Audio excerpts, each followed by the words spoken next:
something's being lofted in the air here. So you might be like, what are we looking at? This is a product that's a debris detector from Viper. And so what happens is when a tornado touches down, it starts to pick up objects. It picks up tree limbs. It picks up fences in a yard. It picks up your shingles of your house. When that gets lofted into the air, the red is the radar telling us, hey, that's rain. That's really small raindrops. That's rain. And then you get this little blue dropout, okay? That tells us it's not rain. Yeah, there's water in there, but there's bigger objects. There's pieces of fences. There's pieces of trees. That tells us that when you couple that with rotation, with this couplet, with this wind that's coming together, that tells us that there's obviously some kind of rotation that is producing a tornado and producing some damage. Usually it's a tornado. You could get some just straight line winds where maybe you just have the strong winds that are causing damage, but typically when it's in a ball format like this, that tells us that we actually have a tornado on the ground.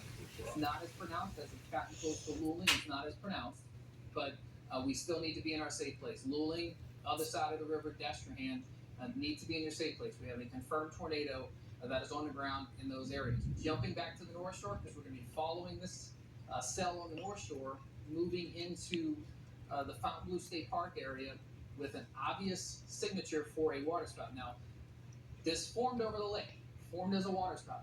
Typically, when they get on land, they fall apart. It's not like the one that's developing on the South Shore where it developed over land and it might still be producing a tornado. Hopefully, this can fall apart before it ever hits a 190. That'll be 190 that you're coming up to here, running by Fontainebleau State Park. If you go far enough east, it'll be the Big Branch area. But anybody who's right there and all in that little notch of land, more so east of Mandeville, we do have a water spout coming off of the lake right now at this moment. We'll continue to monitor that. We'll continue to watch that as it transpires. You see this corridor of strong winds that's happening now moving across the river. So we now jumped the river and we're moving into Destrehan. Hey, I'm wondering also about Bayou Gauche. I'm seeing some rotation there that is coming in that direction. That's tightening up. Can you see that on yours? Yeah, right over Bayou Gauche. I just started tightening up there. Okay, what's what Amber's pointing out? Okay, so we'll just back up twice here. So we have the couplet up here that might be producing a tornado now over Destrehan, and then a new one developing down here that might have to get tornado warned very soon. There's a big batch of strong winds that is coming through or entering into the western half of Jefferson Parish yet again. This is what we did all down south throughout the night, and now it's actually coming into the metro early this morning. So looking at reflectivity, yeah, we're getting the hook, a stronger hook here. The positive news about this one is it might kill off the Luling storm, the Destrehan storm. It might weaken that one. All right, so I've got a new report. Tornado observed.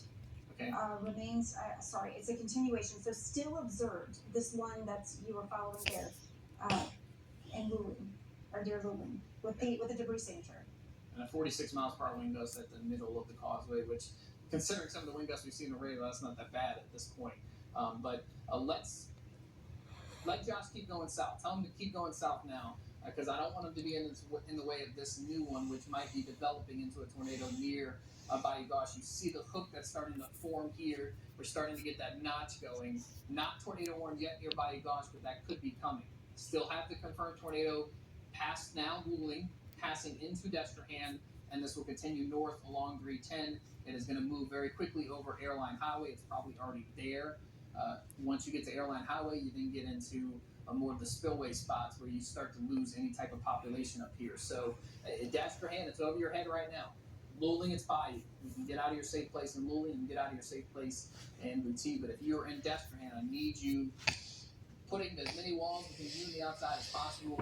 I know this is the third or fourth time this morning, that you're having to do this, but each time we're getting spin-ups. We're getting these tornadoes forming at random points in time.